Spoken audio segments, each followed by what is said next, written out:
আল্লাহ সুবহানাহু ওয়া তাআলা বলছেন, উতলু মা উহিয়া ইলাইকা মিনাল কিতাব। আল্লাহর পয়গম্বরকে আল্লাহ বলছেন, পয়গম্বর, আপনার উপরে যে কোরআন, যে কিতাব নাজিল করেছি, এই কোরআনকে আপনি তেলাওয়াত করেন।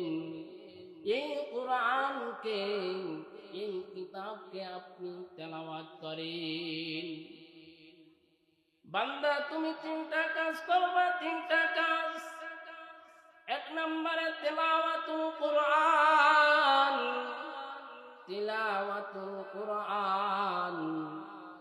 আরেকটা হচ্ছে নামাজ, নামাজকে কায়েম করবান। বান্দা, যদি নামাজকে যদি কায়েম করতে পারো, তাহলে তোমাকে এই নামাজ তোমাকে গুনাহের কাছ থেকে বারণ করে রাখবে, তোমাকে ফিরায়া রাখবে। আল্লাহ পাক রব্বুল আলামিন বলছেন, বান্দা তুমি কেমনে নামাজ পড়ো না, নামাজকে তুমি দাঁড় করাইয়ার কথা বলে নাই। একটা নামাজকে আল্লাহ দাঁড় করাইয়ার কথা বলে নাই, আল্লাহ নামাজকে কায়েম করতে বলছেন। আল্লাহ সুবহানাহু ওয়া তাআলা বান্দাকে বলছেন, বান্দা ওয়া আকিমিস সালাত, নামাজকে কায়েম করো বান্দা। যদি নামাজকে কোনো বান্দা কায়েম করতে পারে, কায়েম করার অর্থ নামাজকে হার হালাতে সময় মতো, টাইম মতো, মাসআলা অনুযায়ী, নিয়ম মাফিক, যথা স্থানে যথা সময় জামাতের সঙ্গে নামাজ আদায় করো। বান্দা যদি নামাজকে আদায় করতে পারেন, নামাজ যদি কায়েম করতে পারেন রে বান্দা, তাহলে এই নামাজ আপনাকে গুনাহের কাছ থেকে আপনাকে বারণ করে রাখবেন। ইন্নাস সালাতা তানহা আনিল ফাহশাই ওয়াল মুনকার। আল্লাহ সুবহানাহু ওয়া তাআলা বলেন, নিশ্চয়ই নামাজ, নামাজ তোমাকে গুনাহের কাছ থেকে বারণ করে রাখবে। নামাজ আপনাকে গুনাহের কাছ থেকে বারণ করে রাখবে। ও মুসলমান, এক নম্বরে তেলাওয়াতুল কোরআন, কোরআন তেলাওয়াতের কথা বলেছেন। ও মুসলমান, মুসলমানদেরকে লক্ষ্য করে বলবো, বাবা, আল্লাহর পয়গম্বর হাবিবে কিবরিয়া মুহাম্মদুর রাসূলুল্লাহ সাল্লাল্লাহু আলাইহি ওয়াসাল্লামের কাছে একজন বধূ সাহাবী এসে বলতেছেন, ওগো সরকার, আপনার কাছে একটা দেওয়া আসেন, আপনাকে একটা দেওয়া আইসা আপনাকে কি শোনাই গো সরকার। আমি ওই সুন্দর লাইগা আপনার কাছে আছি, আপনি আমাকে ওই গীত শোনান। আল্লাহর পয়গম্বর হাবিবে কিবরিয়া মুহাম্মদুর রাসূলুল্লাহ সাল্লাল্লাহু আলাইহি ওয়াসাল্লাম বুঝতে পেরেছেন গ্রাম্য সাহাবী বধূ মানুষ, ভাষা জানে না, এই জন্য বলছে আপনার কাছে একটা দেওয়া আসেন। আল্লাহর পয়গম্বর বধূ সাহাবীকে বুঝাইলেন, বসতে বললেন, বলতেছেন, আমার কাছে কোনো দেওয়া আসে না, আমার কাছে যে ফেরেশতাদের সরদার হযরতে জিবরিল আমিন আমার কাছে আসে। সমস্ত আম্বিয়া আলাইহিস সালাতু ওয়াস সালামের কাছে যে ফেরেশতা গিয়েছিলেন, ওই ফেরেশতা হযরতে জিবরিল আমিন সেই ফেরেশতাদের সরদার আমার কাছে দেও এসে না, আমার কাছে আসে ফেরেশতা, আমার কাছে কি শোনাই না, আমার কাছে শোনাই ওহি আল্লাহর কোরআন, কুরআনের আল্লাহর কালাম আমার কাছে শোনাই।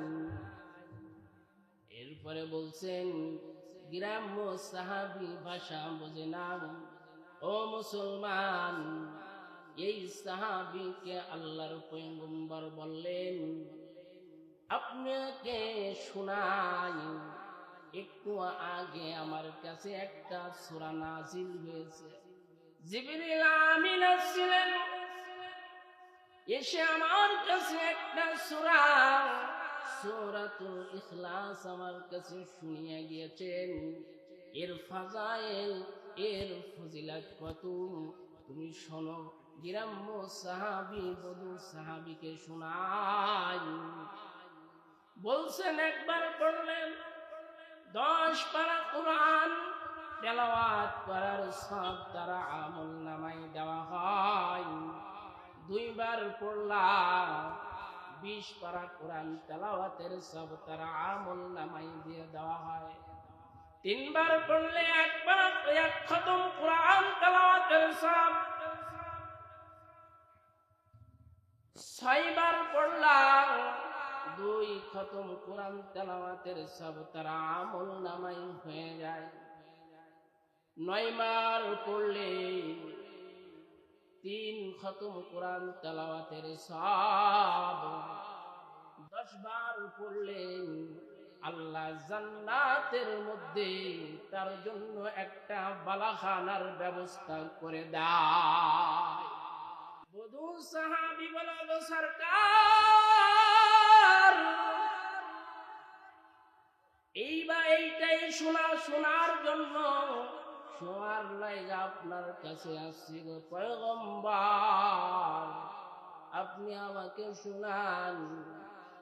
আল্লাহর পয়গম্বর বললেন বিসমিল্লাহির রহমানির রহিম, কুল হুয়াল্লাহু আহাদ আল্লাহুস সামাদ লাম ইয়ালিদ ওয়া লাম ইউলাদ ওয়া লাম ইয়াকুল লাহু কুফুয়ান আহাদ। বধূ সাহাবী ডাকছে ও সরকার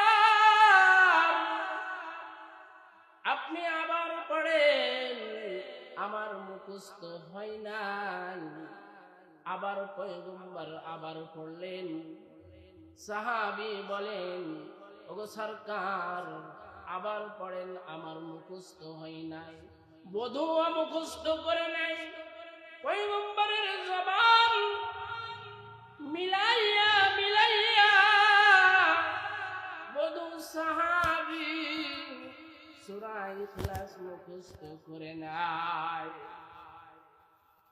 ও মুসলমান, আল্লাহর পয়গম্বর সাহাবীকে শুনাই। সাহাবী জবান মিলাইয়া মিলাইয়া সূরাটা মুখস্থ করে নেয়। সাহাবী বলেন ও সরকার আপনার আল্লাহ একবার পড়লে আল্লাহ এত দেয় এত নেক দেয়? বলছে হ্যাঁ এত নেক দেয়। তখন এই গ্রাম্য সাহাবী বধূ সাহাবী বলতেছেন আমরা যেমন বলি নারায়ে তাকবীর আল্লাহু আকবার, ওই মহিলা খুশিতে বলছে নি'মাল ইলাহু ইলাহুনা, নি'মাল ইলাহু ইলাহুনা,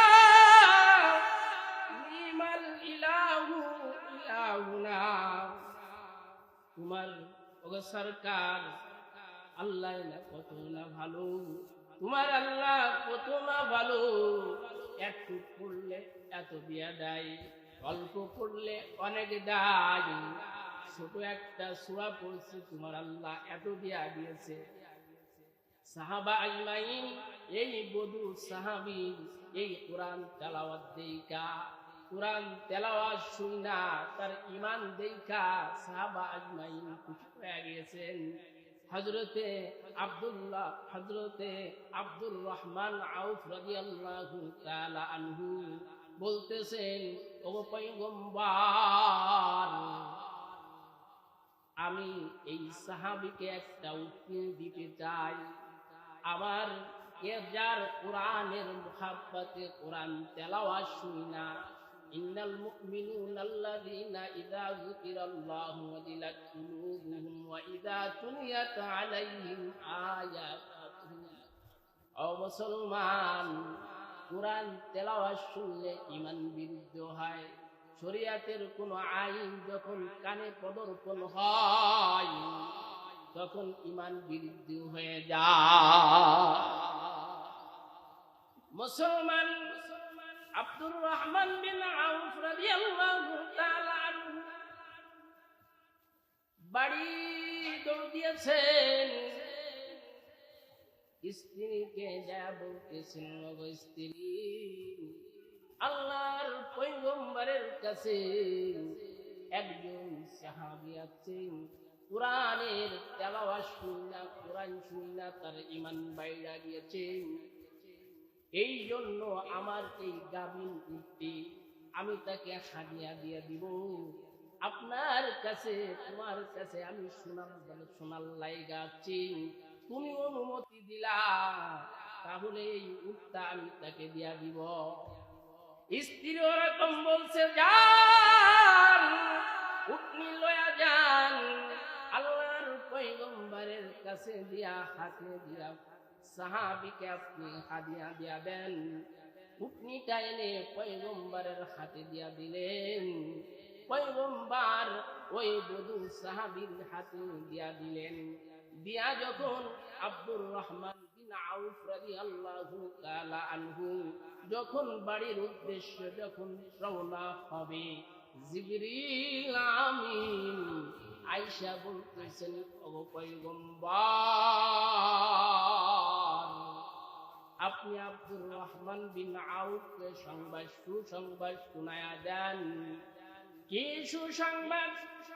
ও যে আপনার কোরআনের মুহাব্বতে, কোরআনের আজমতে সাহাবীকে একটা উঠিয়েছে, আল্লাহ খুশি হইয়া ৭৯,০০০ উট জান্নাতে তার জন্য দেয়া দেয়। ও মুসলমান, কোরআনের মুহাব্বতে, কোরআনের পাওয়ার, কোরআন তেলাওয়াত করছে, কোরআনের মুহাব্বতে, কোরআনের খাতিরে তার উটনি, গাভী উটনিটা সে হাদিয়া দিয়া দেয়। জিবরিল আমিন সুসংবাদ জানিয়ে দেন।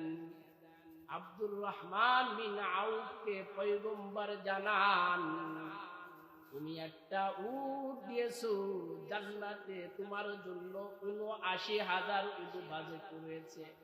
সাহাবা আজমাইন বলছেন, ইয়া রাসূলুল্লাহ, আমরাও দিলে এই সুসংবাদে ভাগীদার কি, আমরাও কি পাইব? পয়গম্বর বলেন, তোমরাও যদি এই সাহাবীকে যদি দাও, তাহলে তোমাদের জন্য জান্নাতের ৭৯,০০০ উট বাজেট রয়েছে। সাহাবা আজমাইন দৌড় দিয়েছেন বাড়িতে যাইয়া, যার যার বাড়িতে যাইয়া উটনিগুলা গুছাইয়া আল্লাহর পয়গম্বরের হাতে তুলে দেন, সাহাবীকে দিয়া দেন। সাহাবী গুনে গুনে দেখে একটা উট থেকে ১,০০০ উটের পাল হয়ে যায়। পয়গম্বর বললেন, যাও, এখন চলে যাও। বধূ সাহাবী ১,০০০ উট লইয়া রওনা করছে মদিনার দিকে। ও মুসলমান, কোরআন তেলাওয়াত করলে, কোরআনের আজমতে যারা কোরআন শিখায়, যারা কোরআন শেখে, খায়রুকুম মান তাআল্লামাল কুরআনা ওয়া আল্লামা, হাবিবে কিবরিয়াম মুহাম্মাদুর রাসূলুল্লাহ সাল্লাল্লাহু আলাইহি ওয়াসাল্লাম বলেন, দুনিয়ার মধ্যে সবথেকে উত্তম ব্যক্তি তারা যারা কোরআন শেখে এবং কোরআন শিখায়, ও মুসলমান, আমি নড়াইলের কাজলা কাঁঠাল বাড়ি বসি খালি মুসলমানদেরকে বলে যাব, কোরআন তেলাওয়াত করা চাই। আল্লাহ বলতেছেন, উতলু মা উহিয়া ইলাইকা মিনাল কিতাব। এক নম্বরে কোরআন তেলাওয়াত, তেলাওয়াতুল কোরআন।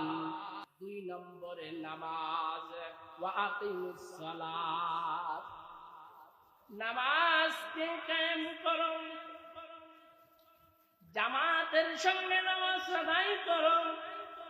ওয়ারকাউ মা'র রাকিঈন। হাবিবে কিবরিয়া মুহাম্মাদুর রাসূলুল্লাহ সাল্লাল্লাহু আলাইহি ওয়াসাল্লাম বলেন, কিয়ামতের ময়দানে সর্বপ্রথমে নামাজের হিসাব দেওয়ার লাগে। নামাজের হিসাব যদি আপনি না দিতে পারেন, আউয়ালু মা ইউহাসাবু বিহিল আবদু ইয়াউমাল কিয়ামাতিস সালাহ। হাবিবে কিবরিয়া মুহাম্মাদুর রাসূলুল্লাহ সাল্লাল্লাহু আলাইহি ওয়াসাল্লাম ইরশাদ ফরমান, হাসরের ময়দানে সর্বপ্রথমে নামাজের হিসাব হবে। ও বাবা, নামাজের কোনো খেয়াল নাই, জামাতের কোনো খেয়াল নাই, জামাতের কোনো আহমিয়ত নাই। সাহাবা আজমাইন নামাজের জন্য রাতের অন্ধকারে মসজিদে নববীতে পয়গম্বরের পিছনে আল্লাহর পয়গম্বরের ইমামতিতে সাহাবা আজমাইন মুক্তাদি হইয়া নামাজের পাগল।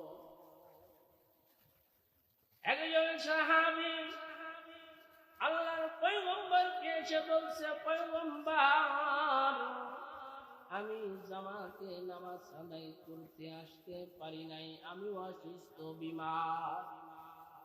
পয়গম্বর এই কথা শুনলেন, কি সমস্যা, তুমি মসজিদে জামাতে আসতে পারো না, জামাতের কত গুরুত্ব। পয়গম্বর বলেছেন, জামাতের কত গুরুত্ব। কোন মুসলমান যদি 40 দিন জামাতের সঙ্গে তাকবীর উলার সঙ্গে যদি নামাজ আদায় করেন, তার নামটা মুনাফিকের খাতার থেকে কেটে দেওয়া হয়, কেটে দেওয়া হয়। মুসলমান বুঝেন, 5 ওয়াক্ত নামাজ তো পড়ে না,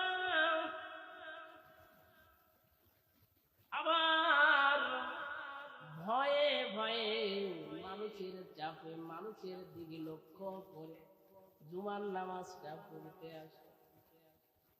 ও মুসলমান, 3 জুমা নামাজ যখন ছেড়ে দেয়, তরক করে দেয়, তার নামটা মুনাফিকের খাতায় উঠে যায়। আল্লাহর পয়গম্বর, আমি তো নিতা মানুষ, আমি মসজিদে আসতে পারি না, আমি অসুস্থ, আমার বাড়ি এবং মসজিদের মাঝামাঝি একটা নালে আছে, একটা ক্যানাল আছে, এই নেলে দিয়া পানি যায়, পানিটা উতলায় পড়ে গো পয়গম্বর, আমি তো মসজিদের জামাতে আসতে পারি না। এই কথা বলে আল্লাহর পয়গম্বরকে বলতেছেন, ওগো পয়গম্বর, আপনি আমার বাড়ি দাওয়াত, আপনাকে দাওয়াত দিলাম, আপনি দাওয়াতে যাবেন, আমার বাড়ি মেহমান হবেন। আল্লাহর নবীকে সাহাবী দাওয়াত দিলেন, দাওয়াত দেওয়ার পর আল্লাহর পয়গম্বর দাওয়াতকে গ্রহণ করলেন। আল্লাহর পয়গম্বর সাহাবীর বাড়িতে চলে গেলেন।